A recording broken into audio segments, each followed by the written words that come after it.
নমস্কাৰ সকলোকে আপোনালোকৰ মাজত পুনৰবাৰ এটা নতুন জবৰ ভিডিঅ' লৈ আহিছোঁ। আজিৰ ভেকেঞ্চিবিলাক মই দেখুৱাই যাওঁ, ভিডিঅ'টো সম্পূৰ্ণ চাব।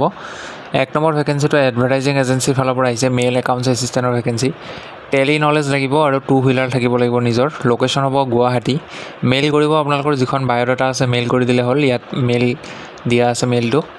2 number vacancy Mahalakshmi enterprise, location হ'ব এইটো গুৱাহাটী কাহিলীপাৰা। ভেকেঞ্চি আছে এছিষ্টেণ্ট একাউণ্টেণ্ট মেইলৰ কাৰণে। কম্পিউটাৰ নলেজৰ লগতে টেলি জানিব লাগিব আৰু আপোনালোকে স্পকেন ইংলিছটো ভাল হ'ব লাগিব। বয়স 27ৰ পৰা 35 বছৰৰ ভিতৰত হ'লে এপ্লাই কৰিব। মেইল কৰি দিলে হ'ল, আপোনালোকৰ বায়'ডাটাখন এই মেইল আইডিটোত মেইল কৰি দিব। 3 নম্বৰ ভেকেঞ্চিটো হৈছে vision Q coaching institute Guwahati. Post আছে অফিচ এছিষ্টেণ্টৰ এটা। চেলাৰী আপোনালোকে 10Kৰ পৰা 15Kৰ ভিতৰত পাব। ভাল কেণ্ডিডেট যদি পায় কোনোবা নেগচিয়েবল হৈ যাব। এজ 21ৰ পৰা 30ৰ ভিতৰত হ'ব লাগিব। মেইল কেণ্ডিডেটৰ কাৰণে হয়, ফিমেল এপ্লাই নকৰিব। কোৱালিফিকেশ্যন ইয়াতে graduate, post graduate in any discipline. Proficient in English, Hindi, Assamese will be an advantage. 2 নম্বৰটো অফিচ বয়ৰ ভেকেঞ্চি আছে এটা। চেলাৰী পাব আপোনালোকে 8K to 10Kৰ ভিতৰত। ইয়াতো আপোনালোকে যদি ভাল কেণ্ডিডেট পায় নেগচিয়েবল হৈ যাব। বয়স 21ৰ পৰা 30 বছৰৰ ভিতৰত হ'ব লাগিব আৰু এইটো মেইলৰ কাৰণে হয়, ইয়াত ফিমেল এপ্লাই নকৰিব।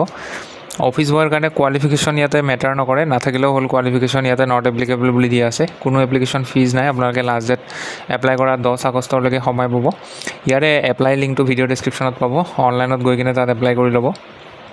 4 নম্বৰ ভেকেঞ্চিটো ৰেপুটেড ছিকিউৰিটি এজেঞ্চিৰ পৰা আহিছে, north east dynamic security person for various organisation and residential apartment.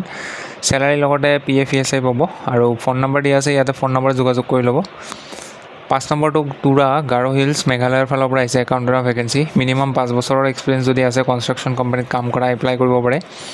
আপোনালোকে কেৱল Tally, Excel, TDS, GST, accounts handling এইখিনি কাম জানিব লাগিব। কণ্টেক্ট নম্বৰ দিয়া আছে, ইয়াত কণ্টেক্ট কৰি ল'লে হ'ল। এই গোটেইবোৰ ভেকেঞ্চি ফ্ৰী হয়, ইয়াত কোনো এপ্লিকেশ্যন ফিজ দিব নালাগে আপোনালোকে। 6 নম্বৰ ভেকেঞ্চিটো আছে হোটেল হৰ্ণবিল। ভেকেঞ্চি আছে আপোনালোকৰ front office manager, security, waiter, cook, helper. Cook আৰু হেল্পাৰ দুটা বেলেগ বেলেগ ভেকেঞ্চি হয়। ইয়াত এপ্লাই কৰিবৰ কাৰণে আপোনালোকে নিজৰ বায়'ডাটাখন এই মেইল আইডিটোত চেণ্ড কৰি দিব আৰু ইয়াতে হোটেল বেকগ্ৰাউণ্ডত যদি কোনোবাৰ কাম কৰা এক্সপিৰিয়েঞ্চ আছে তেতিয়াহে এপ্লাই কৰিব। ফ্ৰেছাৰ্ছ ইয়াতে এপ্লাই কৰিলে তেওঁলোকক শ্বৰ্টলিষ্ট নকৰে।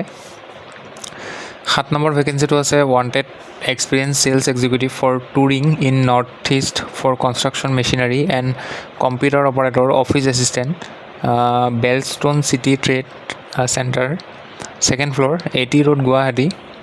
ইয়াতে ফোন নম্বৰ আৰু মেইল আইডি দিয়া আছে, ইয়াত যোগাযোগ কৰিব লাগিব। চেলছ এক্সিকিউটিভ আৰু কম্পিউটাৰ অপাৰেটৰ বা অফিচ এছিষ্টেণ্ট এইকেইটা ভেকেঞ্চিৰ কাৰণে যদি এপ্লাই কৰিব বিচাৰে আপোনালোকে। 8 নম্বৰটো ৰিয়েল এষ্টেট কোম্পানীৰ ফালৰ পৰা আহিছে, ফিল্ড এক্সিকিউটিভৰ ভেকেঞ্চি, মেইলৰ কাৰণে হয়। 2 হুইলাৰ লাগিব নিজৰ। কল কৰিব, ইয়াত নাম্বাৰ দিয়া আছে, কল কৰিলে হ'ল।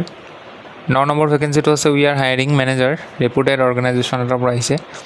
মিনিমাম 3 বছৰৰ এক্সপিৰিয়েঞ্চ থাকিলে ইয়াত এপ্লাই কৰিব পাৰে আৰু কম্পিউটাৰ প্ৰফিচিয়েণ্ট হ'ব লাগিব আপোনালোকে আৰু mail candidate R encourage two apply.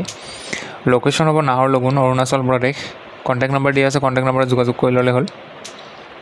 10 number ভেকেঞ্চিটো আহিছে applications are invited from MA, MSc, MCom, MSW। ইয়াৰে যিকোনো এটা কোৱালিফিকেশ্যনত যদি আপোনালোকৰ মাষ্টাৰ্ছ কৰা আছে তেতিয়াহ'লে ইয়াত এপ্লাই কৰিব পাৰিব। এইটো এটা NGO হয়, NGOটোত কাম কৰাৰ কাৰণে ইয়াতে কেণ্ডিডেট বিচৰা হৈছে আৰু লোকেশ্যন আছে আপোনালোকৰ জোনালী, ৰ'দালি পথ, গুৱাহাটী। আপোনালোকে নিজৰ বায়'ডাটাখন চেণ্ড কৰিব, ইয়াত যিটো মেইল আইডি দিয়া আছে। লাষ্ট ডেট হ'ব আপোনালোকৰ আগষ্টৰ 6 তাৰিখ।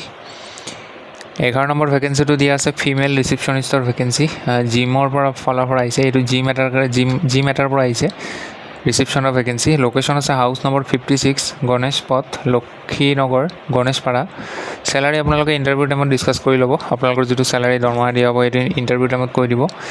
কোনোবাই যদি ইণ্টাৰেষ্টেড হয় এপ্লাই কৰিম বুলি ভাবিছে, ইয়াতে কণ্টেক্ট নম্বৰ এটা দিয়া আছে, এই নাম্বাৰটোত আপোনালোকে যোগাযোগ কৰি ল'ব।